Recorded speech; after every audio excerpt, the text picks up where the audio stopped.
بنبدأ الحلقة وسور بيترمي في حضنها بالشكل ده. سور، انت انت كويس؟ ايه ده؟ هو نام ولا ايه؟ طيب، بما ان هو كان بيذهب الى ساحة المعركة بشكل متكرر في الفترة الأخيرة، فلا بد ان التعب قد تراكم عليه، على الرغم من انني كنت معه اليوم، الا ان سور هو من تحدث مع الجميع في النهاية، عشان كده هو اكيد متعب ونام. بعد محادثته اليوم مع جند، كنت برغب في اننا اخبره عن قراري بانهاء الحرب في اقرب وقت ممكن، لكن لا يمكنني فعل اي شيء. الآن يجب أن أركز على سور الذي ينام الآن. ايه ده؟ دم؟ ايه ده؟ الدم ده جنن. سور، سور انت كويس؟ هو ايه اللي حصل؟ يا ترى هو هجوم؟ لا لا، ما اعتقدش. انا ما حسيتش باي حركه على الاطلاق. بيكون غايب عن الوعي تماما وبينطق بس باسمها. لا، انا لازم ان انا افكر في حاله سوار اولا. لازم ان انا اضعه على السرير واقدم لي الاسعافات الاوليه على الاقل. ايه ده؟ ده مضى. ايه كل الدماء ده؟ اذا ده مش جرح لسه حاصل دلوقتي، لا. بس ايه كل الندوب دي؟ هل من الممكن ان تكون جميعها جروحا من ساحة المعركة؟ هل كان يعيش بهذا الجسد طول الوقت ده من غير ما يشتكي ولا حتى يقول كلمة واحدة؟ طب ازاي؟ بعد كده بتقوم باستدعاء برج الدلو عشان تقوم باستشفاء جروحه، بالرغم ان في الوقت ده قوتها ضعيفة، الا ان هي عملت كل جهدها عشان تشفيه، وبالفعل بتقوم بشفاء الجرح ده. طيب، يبدو أن وجه سور أصبح أكثر هدوءًا الآن.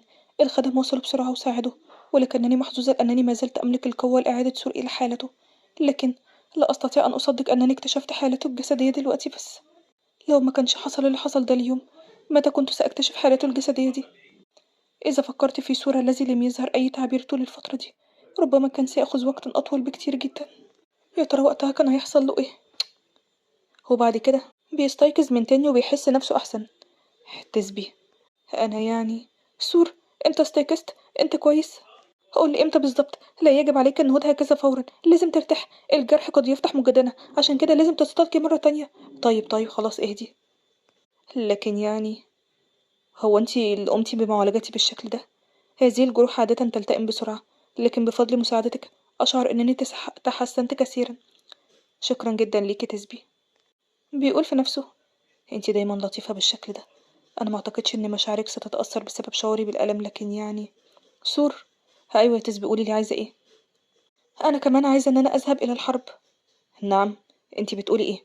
تقصدي إيه بالظبط بكلامك ده فجأة؟ كيف يمكنك الذهاب إلى الحروب؟ حتى المحاربين ذو الخبرة مثلي يعودون معهم العديد من الجروح هناك. كيف يمكنك الذهاب إلى مكان خطير بالشكل ده؟ أنا مش موافق، اللي أنتي بتقولي ده مستحيل. وأهم شيء، هذا ليس دورك كمفتشة. سور، اسمعني. نعم، عايزة تقولي إيه تاني؟ أنا جيت إلى هنا كمفتشة، لكن قبل كل شيء أنا جيت هنا عشان أنا بهتم بيك وعايزة أحميك، لكنني لم أتمكن من حمايتك أبدا، ولم أكن أعرف حتى إن أنت كنت بتعاني بالشكل ده، ودلوقتي بس أدركت.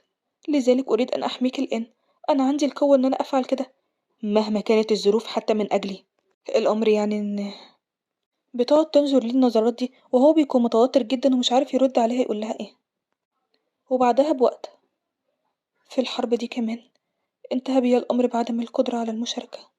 سور كان رافض، كان عنيد جدا. وبعد كده بتفتكر اللي كان دار بينهم. تسبي، في حديثنا السابق انت قلتيلي ان انا متهربش من المسؤولية.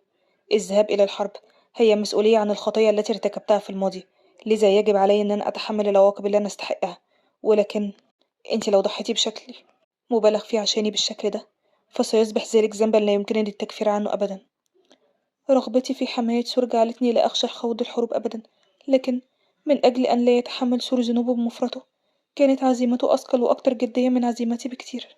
لكن أنا برضه مش مبسوطة ومش مرتاحة. وبعد كده في الحدود الخارجية لمنطقة كاردل، منذ اليوم الذي اتخذ فيه سور قرار حازما ورحل، مرت حوالي سنة. وبعد كده هي بتقضي السنة دي إن هي تشفي جروح المصابين من الجنود. في الخطوط الأمامية كان سور يقود المعارك نحو نهايتها، أما أنا فكنت بدعمهم من الخلف بتوفير الإمدادات وعلاج الجنود. وهو ده الشيء الوحيد دلوقتي اللي أنا بقدر أعمله. إيه ده؟ جروحي اتعافت. إيه ده؟ دراعي المكسورة رجعت من تاني. شكرا جدا ليك يا سيدة، لكن لا تنسوا جميعا أن تأخذوا قسطا كافيا من الراحة. تمام يا سيدتي. ودلوقتي أصبح بإمكاني علاج هذا العدد من الجنود دفعة واحدة، دون أن يشكل ذلك عبئا علي، وكأنه أمر طبيعي تماما. في البداية شعرت بخيبة أمل لأنني لم أتمكن من المشاركة في الحرب. هل كنت تعلم بخطتي للجوء منذ البداية؟ إذا أنت ليه اتصرفت وكأنك ما تعرفش أي شيء حتى الآن؟ هل كان لديك أي هدف؟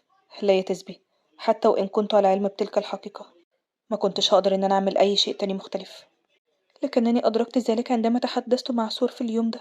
حتى إن لم أستطع حمايتك وأنا بجانبك فأنا على يقين أن ما يمكنني فعله من أجلك لن يتغير.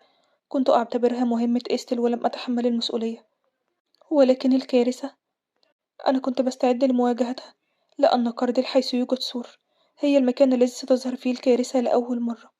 خلال السنة التي قضتها تسبي في كاردل أصبح كليان إمبراطورا رسميا، وفي الإمبراطورية بدأت أحداث غامضة جدا في الظهور. في الفترة الأخيرة ظهرت الوحوش في أماكن مختلفة في وقت واحد. من المؤكد أن هناك شيئا وراء ذلك. حتى اليوم ورد 3 تقارير عن ظهور الوحوش داخل القصر. من الطبيعي أن تظهر الوحوش بين الحين والآخر، ولكن أن يحدث ذلك بشكل متزامن بالشكل ده. هي جلالتك، في الواقع بالإضافة إلى تقارير ظهور الوحوش التي ذكرتها سابقا هناك مشكلة أخرى. وإيه هي المشكلة؟ حتى الآن عندما تظهر الوحوش ويتم طلب الدعم الأمر بينتهي بإصابات خطيرة جدا للجنود. أعتقد أن الأمر ده مش طبيعي أبدا يا سيدي. هل وصل الوضع إلى هذا الحد؟ رغم نقص الفرسان لا يزال هناك عدد كبير من الجنود، لكن إذا ظهرت الوحوش بكثرة في العاصمة فستكون الخسائر فادحة جدا. ومع ذلك إذا استعجلنا وطلبنا المساعدة من النبلاء فمن المؤكد أنهم سيستخدمون ذلك لتحقيق مكاسب لاحقة. لما بفكر في الأمر لم يكن ذلك صعبا للغاية. استدعوا القديسة إستل على الفور. بعدها بوقت في مكان تاني. بس وللسبب ده أنا جيت. أميرة، أنا سعيدة جدا إن أنا شفتك. وكمان لقد طلب مني الإمبراطور التعاون معاكي للتحقيق في أحداث الوحوش الحالية. أنا كنت على وشك إن أنا أعانقك دون أن أدرك. أولا أنا سعيدة جدا برؤيتك يا إستل. أهلا بيكي. بتقول في نفسها لقد طلب الإمبراطور مهما، لكن اتخاذ القرار بشأن الطلبات العسكرية كان متروكا لسور. بعد الاحتفال بتأسيس الإمبراطورية استيقظت قوتي، لذلك كنت أسافر إلى أماكن مختلفة. إيه ده فعلا؟ بتقول تسبي في نفسها. بينما كنا ننتظر عودة سور انشغلنا أنا وإستيل بمحاولة السيطرة على فرحتنا الغامرة بلقائنا بعد فترة طويلة. بالمناسبة، كيف تسير علاقتك مع الدوق مؤخرا؟ لقد مضي عام منذ أن قضيتما الوقت هنا معا. الأمر يعني إيه؟ هو أنا كان سؤالي غير مريح ولا إيه؟ أنا بعتذر إذا كنت قد تجاوزت حدودي. لا أبدا يا إستر، مفيش هناك أي شيء يدعو للإحراج. الأمر بس إن يا أميرة لقد عاد الدوق. بتقول تسبي في نفسها. نقلت تعليمات الإمبراطورية نيابة عن إستل. فهمت. سأبدل وهبدأ دلوقتي بتجهيز الفرسان والجنود. بتقول في نفسها. كان ذلك لأنني أردت التحدث مع سور أكثر بأي وسيلة ممكنة، على الرغم من أننا قاتلنا للهدف نفسه لمدة عام، إلا أن كانت هناك القليل من الفرص للقاء بسبب اختلاف أماكننا. وبما أنني يجب أننا أبقى هنا أنا أحرص على أن تكون رحلتكما آمنة. سور، هو أنت هتبقى هنا؟ طيب ليه؟ الحرب لم تنتهي بعد، لذا بصفتي القائد يجب أن أبقى هنا لمراقبة صحة المعركة. صح، معك حق. وبالفعل بيرسلهم إلى رحلة. طبعا تسبي بتكون حزينة جدا إنها هي هتقعد فترة مش هتشوفه. بتقول في نفسها.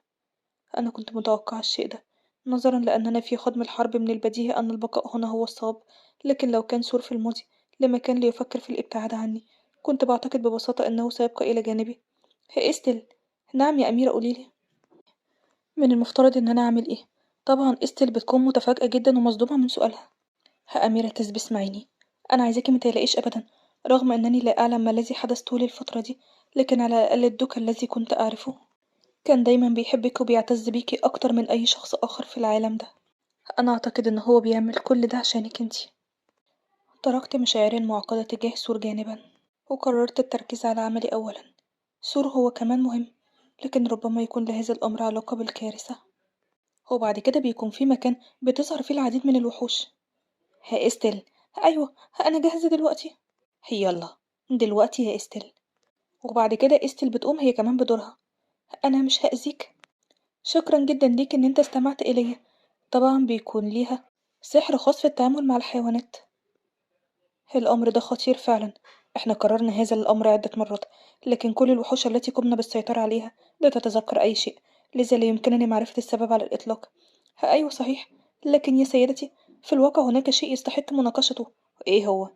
كما كان الحال مع بانغدو، جميع الوحوش التي أثارت الفوضى قالت إنها لا تتذكر أي شيء. لذلك بدأت منذ عدة أيام بسؤال الوحش. القريبة من أماكن الحوادث، عما إذا كان قد حدث شيء غريب مؤخرا ولا لأ، وقد ظهر أمر مشترك في عدة أماكن. الوحوش بتختفي. انتي بتقولي ايه؟ عادة تندمج الوحوش مع الطبيعة كأنها ظلال، وكأنها في ثبات شتوي، عشان كده من الصعب عليها معرفة ما يجري في الخارج، لذا لم يكن هناك تأكيدات بشأن حالات الاختفاء. في البداية قيل إن بعض الوحوش قد تموت أحيانا أثناء إثارة الفوضى، فحاولت معرفة المزيد بنفسي، لكن الأمر نفسه يحدث مع الوحوش القريبة من هنا. هي الأمر ده غريب جدا، أليس كذلك؟ لكن بما إننا لسنا متأكدين بعد، أنا هواصل للتحقيق أكتر. ماذا عن العودة أولا وتقديم تقرير ثم أخذ قسط من الراحة؟ أيوة، أعتقد إن ده الاختيار الأفضل. انتوا بالاتنين هناك، انتم بخير ولا ايه؟ جهزوا العربية يلا للانطلاق. بتقول تسبي في نفسها. إس قد لا تعرف ذلك.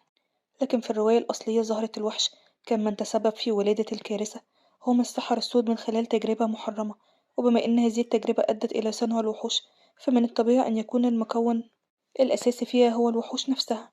لكن لهذا السبب الأمر أصبح واضح دلوقتي، هو ده نذير بقدوم الكارثة. أعتقد أن الوضع دلوقتي خطير جدا. هم. بالفعل الأمر ده يبدو غريبا جدا. بتقول تسبي في نفسها. إستيل وكليان لا يعلمان بعد عن اختفاء الوحوش، وربما لا يعرفان أي شيء عن الأمر. يمكنني تحذيرهما بشأن الكارثة، لكن لا ينبغي لي فعل ذلك، فهذه مشكلة كان من المفترض أن تقوم إستيل بحلها بنفسها، ولو تدخلت أنا أعتقد أن الأمور هتسوء. إذا سأوكل هذه المسألة إلى القديسة إستيل. تمام، مفهوم. احنا هننصرف دلوقتي للاستعداد للمهمة التالية. استني تسبي، أنا عايزة أتكلم معاكي. تمام، قول ما لديك.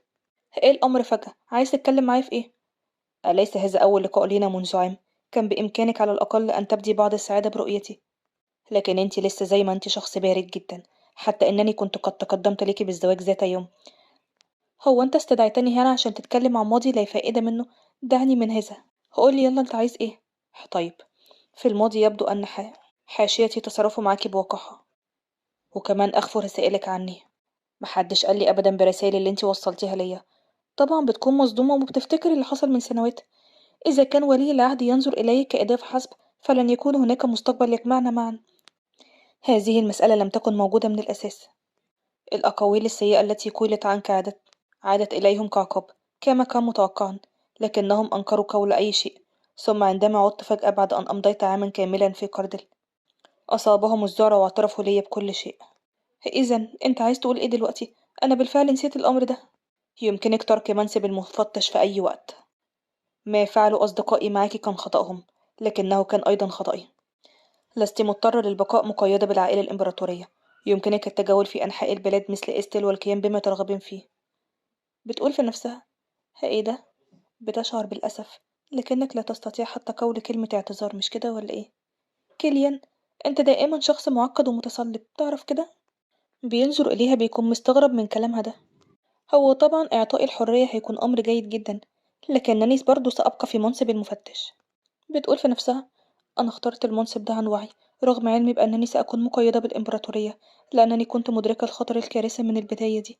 ودلوقتي بعد أن تأكدت تقريبا إن الكارثة خلاص اقتربت، أنا محتاجة إلى سبب مقنع للتنقل بحرية في كالديان. عشان كده أنا هستمر في منصب المفتش. عندما أخبرتني إستل عن اختفاء الوحوش، أنا كنت متأكدة من إن دي بداية الكارثة، لكن ما كنتش أقدر أبدا إن أنا أتحرك بتهور. في الرواية الأصلية زهرة الوحش كانت المعلومات حول السحرة السود قليلة جدا، ولذلك لم يكن هناك ما يكفي من المعلومات عنهم، أولئك الذين صنعوا الكارثة دي. ونقص المعلومات قد يؤدي بسهولة إلى تسريع وقوع الخطر. عشان كده أنا خلاص قررت، يجب أن أكشف عن هوية السحرة السود في أسرع وقت ممكن، فقط من أجل حماية سور. جهاز الكشف عن المانع هو جهاز يسمح بقراءة حركة المانع وتدفقها، كما يمكنه أن يشعر بالطاقة. نظرا لأنه يعتمد على استخدام السحر، لا يستطيع العاديون التعامل معه بشكل جيد، فهو موجود فقط في معبد كارديال داخل الإمبراطورية. وفي الحالة دي التي أفتقد فيها إلى المعلومات، أرغب في التحقق ما إذا كان بإمكاني مراقبة حركة طاقة الوحوش، ومراقبة سلوك السحرة السود بناء على ذلك. انتي جيتي اليوم عشان تصلي كمان؟ مرحبا بك. لكن قبل قليل قلت إنه ليست هناك صلاة. منذ تأسيس المملكة لم ينظر إلي بشكل جيد من قبل المعبد، لكن هذا مبتذل. لم أتوقع أن يتم طردي من الباب بالطريقة دي. طيب، إذا كان الأمر بالشكل ده فلا أستطيع أن أنا أعمل أي شيء. وبعد كده بتقوم باقتحام المعبد؟ سموك. بس زي ما قلتلك قبل كده، اليوم هو بتقعد تنظر ليها بابتسامة بكل برود. طبعا الاتنين بيكونوا محتارين ومش عارفين يقولوا ايه. من الناحية التانية تسبي بتقول في نفسها: في الواقع اللي هناك دي مش أنا، دي برج الجوزاء بس خدت شكلي. يا سيدتي، هي مجرد نسخة ظاهرية لدرجة أنها لا تستطيع التحدث حتى، لكن على أي حال سيكون من المحير لهذين الشخصين عندما يرون القديسة التي رفضوها تبتسم ببساطة بالشكل ده. النسخة المزيفة هتفضل بالشكل ده. أنا هذهب دلوقتي قبل أن يتم الإمساك بيا. أنا بس دلوقتي محتاجة إن أنا أستغل الفرصة دي وأدخل إلى المعبد. الحمد لله، تمكنت من دخول المعبد بنجاح، لكن أين جهاز كشف عن المانع؟ إذا استمر الأمر بالشكل ده لن أتمكن من فعل أي شيء وهيتم كشفي. عشان كده أنا لازم إن أنا أبحث عنه بشكل أكبر من كده. وبعد كده بتقوم بالبحث عنه باستخدام سحرها. قبل أن يتمكن أحد من اكتشاف المنى الخاصة بي أو يشعر بها، يجب أن أنا أتحرك بسرعة. أخيرا وجدته. يا سيدتي، بتقول في نفسها: أنا بفهم إن الدخول إلى المعبد معبود ممنوع علي، لكن هأعتذر. لكن أنت إيه اللي جابك هنا؟ هل هناك شيء يمكنني مساعدتك فيه؟ لا أبدا، لا شيء. أنا بس جيت هنا عشان أمر بسيط. إذا بما إنك هنا، هل ترغبين في أن أرافقك في جولة داخل المعبد؟ لا، سأكون أنا من سيرشدك فيه. بتقول في نفسها: مين الشخص ده؟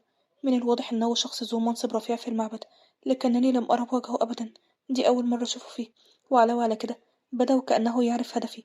هل رأى جهاز الكشف عن المنى ولا إيه؟ والأهم من ذلك، على عكس باقي الناس في المعبد، لا أشعر بأي عداء تجاهه، بل شعور غريب جدا من الهدوء. يا ترى مين ده؟ هو ده.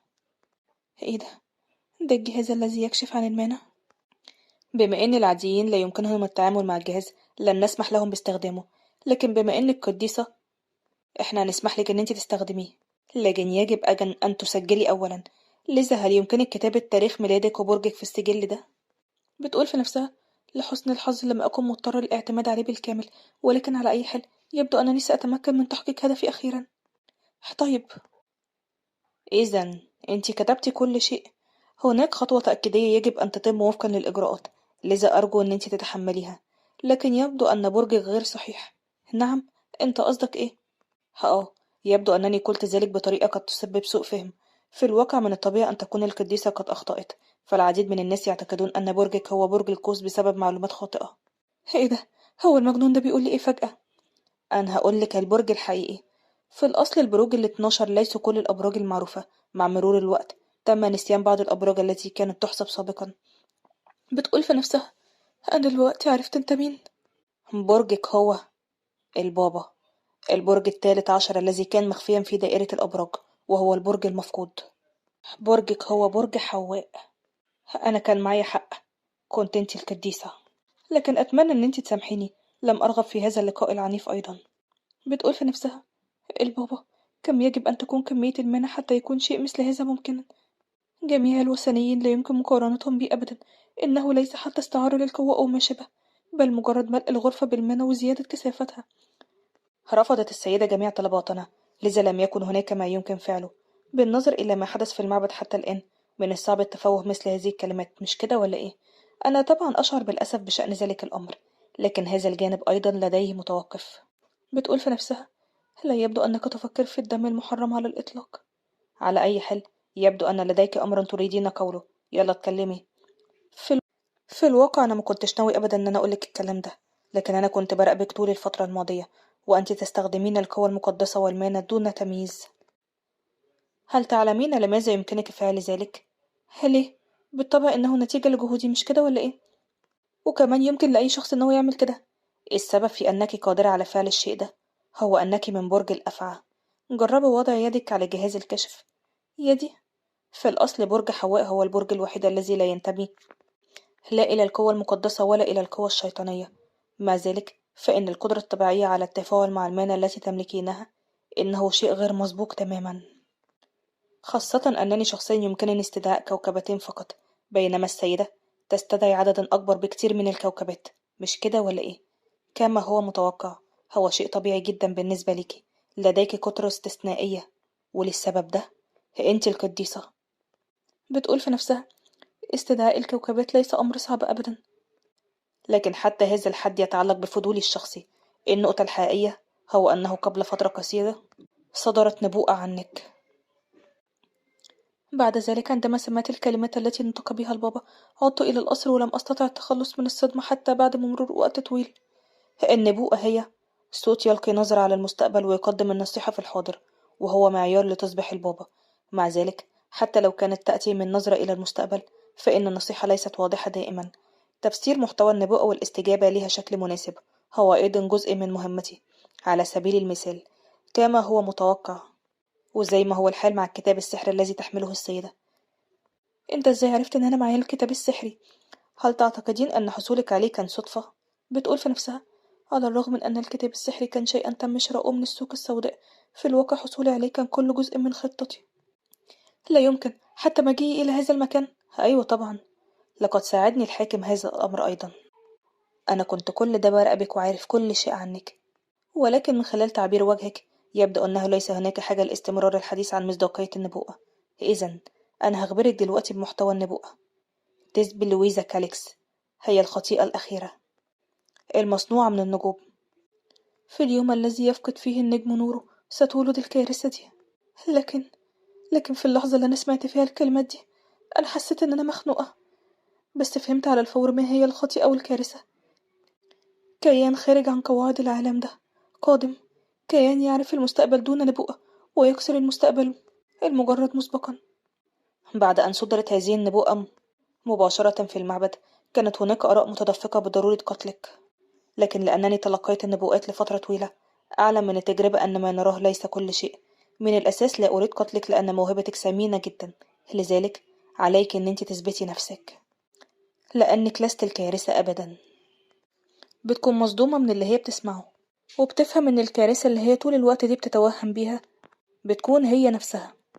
هذه النبوءة هي تحذير واضح. ماذا يمكن أن يعني أن تكون الخطيئة الأخيرة المصنوعة من النجم الأخير؟ أليس هذا يعني أنه لا ينبغي أن نعتبرها قديسة؟ هيرشو، أنا بقولها لك مرة تانية، لا يجب تفسير النبوءة بتهور قبل أن يصبح معناها واضحا. وبعد كل ما مررنا به معها هل ما زلنا نتصرف بهذا الشكل؟ الأمر يعني ولكن حتى لو كان الأمر كذلك هذه المرة لا يمكننا التراجع بأي حال. ألا تعلم ألا تعلم أن المرة دي مختلفة؟ ستولد الكارثة هكذا. النبوءة قالت إن البنت دي هي الكارثة. إذا كان ذلك صحيحا فإنه الآن يجب قتلها. الجميع متفق على قتلك، لكن أنا منعت الشيء ده لحد ما تثبتي نفسك. إيه ده؟ إيه اللي بيحصل لي ده؟ لكن الغضب المكبوت هينفجر في النهاية. شهر واحد؟ يعني أنا نهايتي هتكون نفس النهاية؟ شهر واحد، وخلال الوقت ده لازم تثبتي نفسك. أنا لازم أهدى دلوقتي. لو بقيت بالشكل ده في حالة ذهول فإن الوقت سيضيع فقط. بسرعة، أنا هتابع تحركات الوحوش التي تم اكتشافها. إيه ده؟ الزهرة دي كنت مشتتة جدا ولم ألاحظها أبدا. الزهرتين الموضوعتين على الطاولة كانتان زنبق وفريسيا. في المنطقة دي من النادر رؤية هذه الزهور، عشان كده بالتأكيد سور هو اللي وضعها. حتى لو لم أكن في حالة مزاجية جيدة الآن لا يمكنني تجاهل المشاعر التي أظهرها سور بعد فترة طويلة. إيه اللي أنا عملته ده؟ أنا كان لازم إن أنا أظهر الجانب ده، كان لازم إن أنا أسيب الزهور وأضعها جانبا. لا أعتقد أنها ستنتبه لمجرد زهور. ما بقاء شهر واحد فقط من فترة السماحة التي وعدت بها.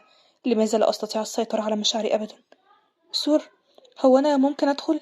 إيه ده؟ تسبي جت بيجري يفتح لها الباب. سور، مرحبا. بيقول في نفسه: إيه ده؟ هي مال بشرتها شاحبة كده ليه؟ سور، هو أنت ممكن تستدير لحظة؟ إيه ده؟ فجأة كده بدون سبب، وبعد كده فجأة بيلاقيها حضنته بالشكل ده. تسبي، انتي بتعملي ايه؟ انا مش عارفة. طيب بصي، انا معرفش انتي فيكي ايه بالظبط، ولكنني سأستمع اليك، عشان كده ارجوك سيبيني. ولكنها بتتشبث بيه اكتر وما بتسيبوش. تسبي، لحظة بس، انا يعني استنى بس ارجوك خليك كده شوية. وبيكون متوتر ومش عارف يعمل ايه بالظبط في اللحظة دي. ثواني بس يا تسبي، انا مش فاهم هو ايه اللي بيحصل بالظبط. خليني طيب اشوف وجهك على الاقل. سور، قلت لك ارجوك استنى لحظة. طيب، اهدي شوية. شكرا جدا لك سور. في الواقع اليوم أنا مش بخير أبدا. حدث شيء ما خلال اليوم، لكن بفضلك أنا ضحكت كثيرا. فعلا؟ انتي في أي حاجة حصلت لك؟ لكن قوليلي ايه اللي حصل بالظبط. شخص لم يكن يهتم حتى بكل الشتائم في العالم. من الذي فعل لك شيء حتى تشعري بالحزن ده؟ قوليلي إننا دلوقتي الغضب بيغلب داخلي. بتقول في نفسها: أعتقد أنني كنت ببالغ في الأمر بمفردي حتى الآن، بس هي دي تفاصيل الحادث. ولكن يا سور، هعمل إيه لو أنا أصبحت الكارثة؟ سور، هو أنا ممكن أسألك على شيء؟ إيه هو؟ قوليلي. ماذا لو ماذا لو أصبحت أنا الكارثة؟ احتسبي، حتى لو أنتي أصبحتي الكارثة، هكون أول شخص يحب الكارثة دي، ودي